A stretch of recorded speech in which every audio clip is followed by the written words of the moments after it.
लगता है इस घोंसले में कोई नहीं रहता। अब जब तक हम यहाँ हैं, हम इसी घोंसले में रहेंगे। परदेसी पंछी अपना सामान लेकर अपने परिवार समेत घोंसले के अंदर चला जाता है।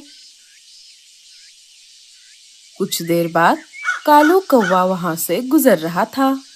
घोंसले का दरवाजा खुला देख वो घोंसले के पास आ जाता है। अरे ये क्या, इतने दिनों से बंद पड़े इस घोंसले में भला कौन रहने आ गया है?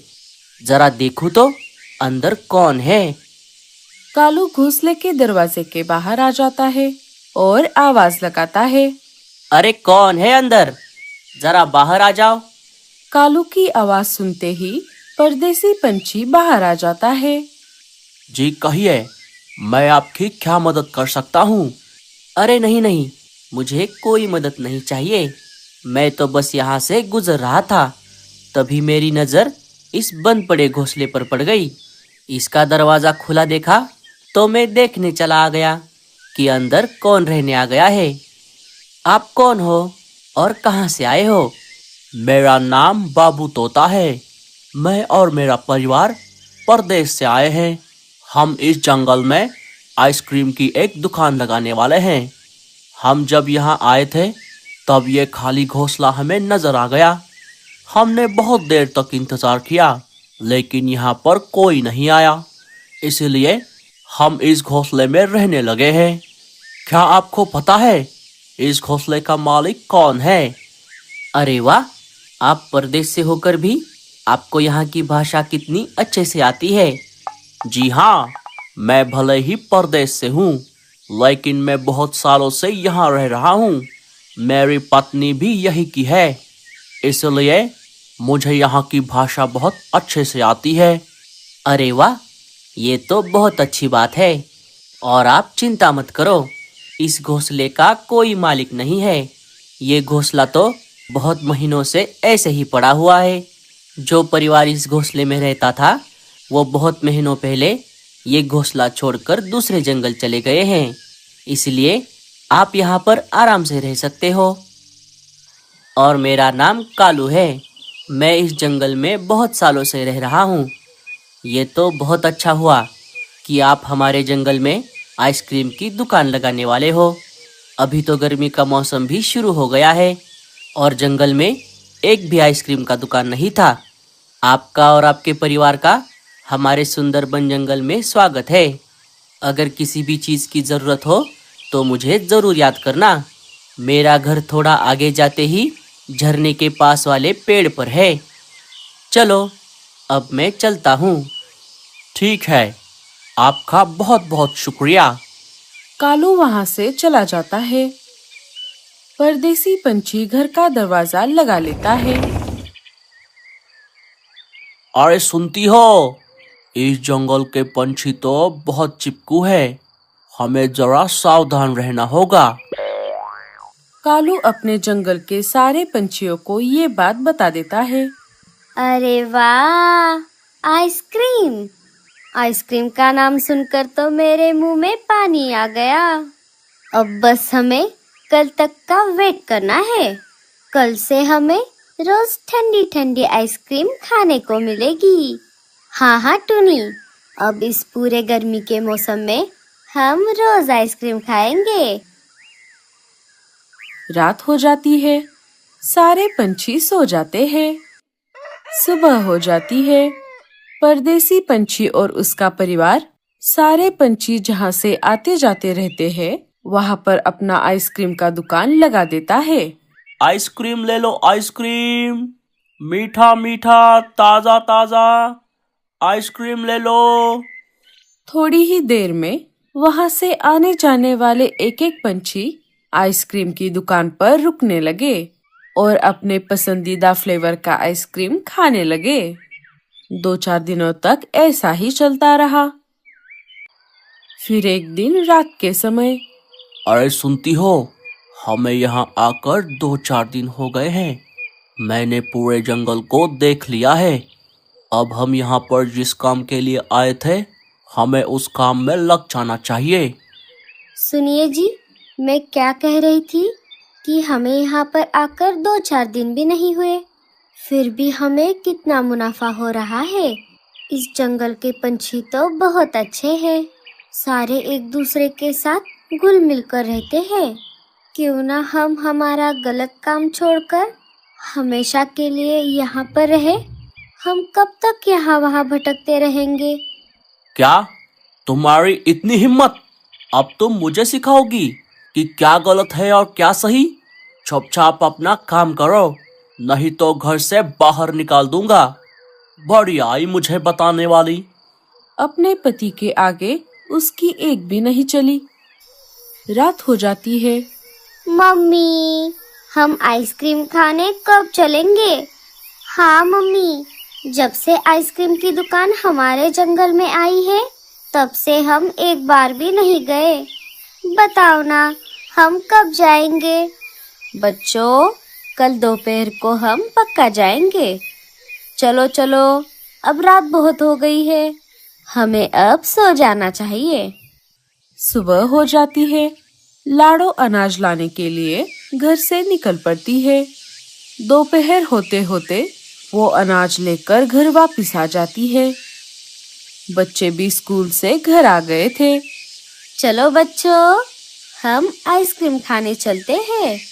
ये हम आइसक्रीम खाएंगे। जैसा कि कल रात लाडो ने बच्चों से कहा था, वो उन्हें आइसक्रीम खिलाने के लिए दुकान पर ले आती है।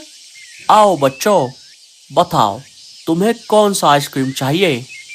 मुझे मैंगो फ्लेवर का आइसक्रीम दे दो, और मुझे चॉकलेट वाला, और मुझे पाइनएप्पल वाला दे दो भैया। ये लो बच्चों, आइसक्रीम को एंजॉय करो। आइसक्रीम के पैसे देकर लाडो और बच्चे घर आ जाते हैं। आह, मम्मी, मुझे बहुत नींद आ रही है। हाँ मम्मी, मुझे भी। हाँ बच्चों, मेरा भी सिर भारी होता जा रहा है। बोलते बोलते तीनों सो जाते हैं। थोड़ी ही देर में रात हो जाती है। लाडो नींद से जाग गई थी। वो और उसके साथी पंछी अपने बातचीत करने वाले पेड़ पर जमा हो गए थे। अरे लाडो, ये क्या हुआ है तुझे? तेरी तबीयत तो ठीक है ना? तेरी आंखें इतनी सूज क्यों गई है? लाडो सारी बात सबको बता देती है। मेरा भी कुछ ऐसा ही हाल है दोस्तों। मेरे साथ भी ऐसा ही कुछ हुआ था। हाँ, मेरे साथ भी। कल तो मेरे घर चोरी हो गई। तब मैं घर में ही मौजूद था, लेकिन पता नहीं कैसे मैं बहुत गहरी नींद में था। जब मेरी नींद खुल गई तब मैंने देखा मेरे घर का बहुत सारा सामान गायब हो गया था। जिसने भी आइसक्रीम खाया है उसके साथ यही हो रहा है। मुझे दाल में कुछ काला लग रहा है। दोस्तों, हम सबको सतर्क रहना होगा। अब तक तो मैंने वो आइसक्रीम नहीं खाई। मैं भी वो आइसक्रीम कल खा कर देखती हूँ। देखते हैं क्या होता है। मीनू मौसी, आप अपना ध्यान रखना, कहीं ऐसा ना हो इधर आप घोड़े बेचकर सोती रहो और उधर घर का सारा सामान गायब हो जाए। हाँ, तू मेरी चिंता मत कर गोरी, मैं मेरा देख लूंगी। तू पहले तेरी सूजी हुई आंखों को देख। तेरी सूजी हुई आंखों की वजह से तू चुड़ैल लग रही है, चुड़ैल, डायन कहीं की। सारे जोर जोर से हंसने लगते हैं। दूसरे दिन दोपहर के समय मीनू मौसी आइसक्रीम के दुकान पर आ जाती है। कहिए मौसी, आपको कौन सी आइसक्रीम चाहिए? आप पहली बार मेरे दुकान पर आई हो। वैसे तो मुझे आइसक्रीम पसंद नहीं है और मुझे शुगर भी है, लेकिन मैंने तेरी आइसक्रीम की तारीफ बहुत सुनी है, इसीलिए मैं यहाँ पर आई हूँ। मुझे वैनिला फ्लेवर वाला आइसक्रीम दे दे। यह लीजिए मौसी, आइसक्रीम को एंजॉय कीजिए। मीनू मौसी ने आइसक्रीम को खाना शुरू ही किया था कि तभी अरे थू थू थू थू थू थू थू थू, कितनी घटिया आइसक्रीम है। इस आइसक्रीम का टेस्ट तो बहुत बेकार है। थू थू थू थू। इतना बोलकर मीनू मौसी उस आइसक्रीम को परदेसी पंछी के मुंह पर फेंक मारती है और वहां से चली जाती है। मीनू मौसी अपने घर आ जाती है।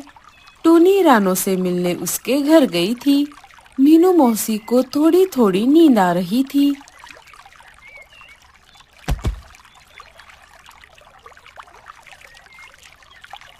जरा देखो तो मेरे कैमरे में क्या रिकॉर्ड हुआ है।